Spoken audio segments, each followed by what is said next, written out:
Hey everybody, it's Miss Christian here. I don't want to take up too much of your time today because this is an assignment that's really going to be a lot of responsibility on the students. But remember, if you are in my class, please contact me on Class Dojo or Google Classroom if you have any questions about the assignment today. So we are working on quoting. So if you're wondering what that means, when you are quoting, you are basically taking information directly out of an article and putting it within your writing. Okay, and you want to do this correctly because you don't want to get in trouble for plagiarizing or anything like that. So here's one thing I want to show you guys before we start. For any parents that are confused on the Common Core standards, which is what we teachers use to guide our teaching, there's an app I want to show you guys really quick. So right here on my phone, this is the Common Core app.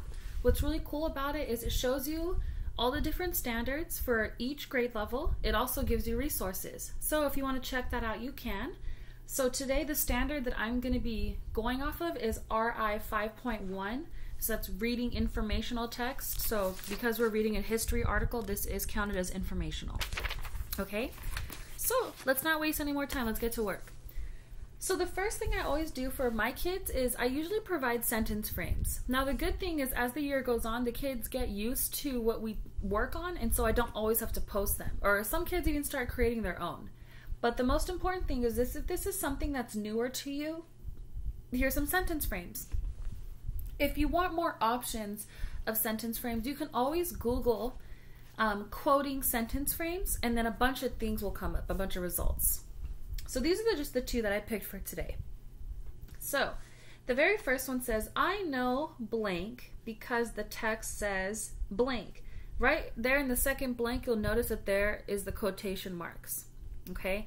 And I always tell my kids at the very end of your writing or at the end of your sentence, tell me where you got your information from. Meaning you want to cite your information. You don't want to get in trouble for taking credit for work that is not yours. Okay, and I'll make sure to go over that when I do my example here in just a minute. Okay, the next one is for an inference, and I'll explain what an inference is in just a minute in case you forgot. So this one says, since the text says blank, here's your quotation mark, I know or / can infer blank. So when you are making an inference, you are taking an educated guess. Okay, I'll give you an example of a real life daily inference statement. So, I can infer that it is going to rain today.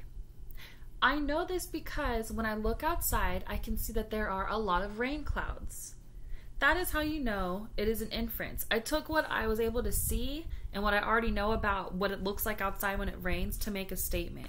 You can do the same thing with text, and I'm going to show you how to do that in just a minute. Okay, well, that being said, one more thing I want to say before I get started with the questions is one, I know I haven't gone through this article in great detail yet, but I always save that step for the very end, okay? So at the very end of this little mini unit that we're doing on this article, I will be going through the whole article and kind of explaining it in teacher-friendly language for anybody who has questions. Also, it is okay as you are reading to take notes and write down anything that you don't really understand and want to ask me or you have questions about. Okay? All right, well, with that being said, let's get started. So I will be posting 4 comprehension questions for you guys to complete. If you don't have the availability to you of being able to print anything out, that's fine. You can always copy them down because I'm going to post them in the comment section, and I'm also going to upload this on Google Classroom. So here's the first question, and I'm going to go through and kind of break down how a fully written response should look in 5th grade and really from 3rd grade through 5th grade on. So the first question is simple. It says, what was Westward Expansion? Provide a detail using quoting to prove your answer. So when you're writing anything like a written response, you always want to have a good introduction. I always include in my introduction part of what the question was asking me. So here's my introduction. I'll read it to you guys. Westward Expansion was the event in which President Jefferson expanded the size of the United States by purchasing land in the western area of the U.S. That's just my introduction. Now I need to get ready to use a sentence frame so I can put my quote in.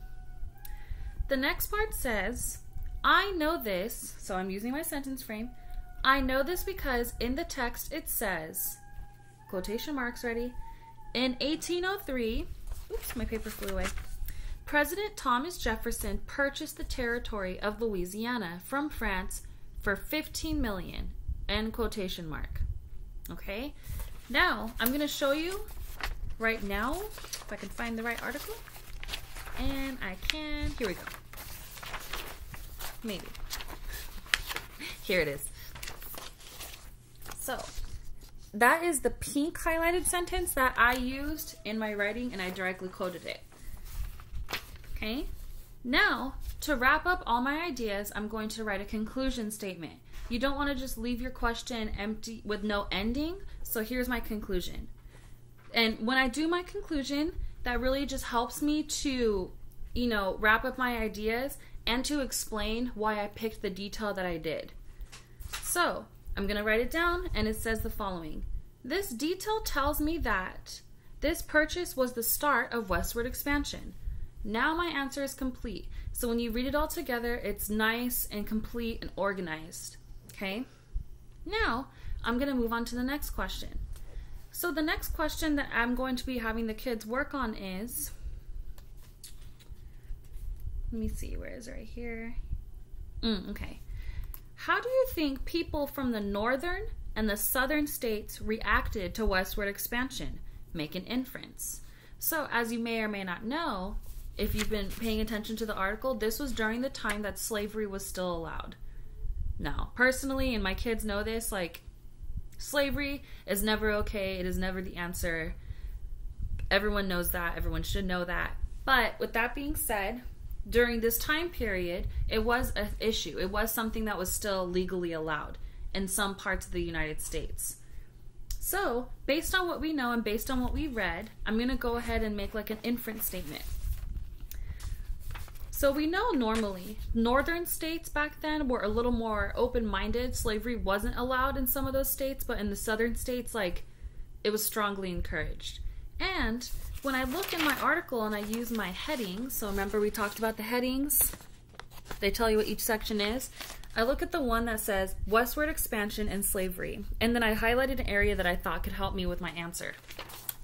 So when I read this detail, it says, meanwhile, southern farmers grew more and more dependent on slave labor. So people in the South wanted slavery to continue because it helped their business, the free labor.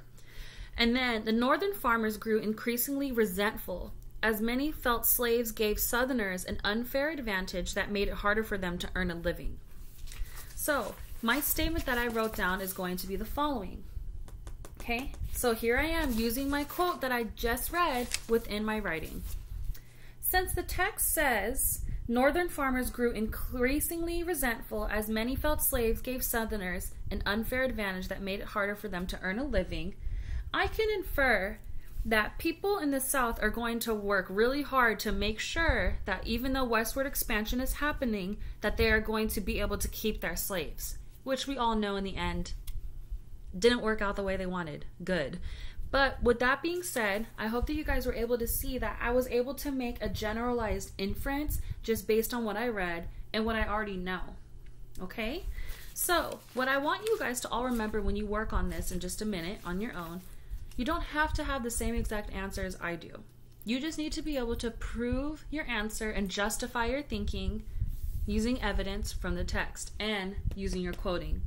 Oh, and of course, at the very end of your writing, you can always add in a sentence that says, I got my information from, let's see the title again. I got my information from, and put quotation marks for the title, an overview of U.S. westward expansion from NEWSELA. And remember, guys, because of what's going on right now, NEWSELA is allowing people to sign up for free memberships so you get access to more articles. So, keep your brain going, keep learning. Don't forget, I know that things are kind of crazy right now, but you don't want to give up on all the hard work that you guys have done this year. All right. Well, if you have any questions, please contact me. You guys know how to. I look forward to doing my read aloud again at 6 p.m. of Harry Potter. I started chapter 3 yesterday, and I'm going to finish chapter 3, and maybe I'll be able to start chapter 4. But I look forward to seeing you all there. Bye.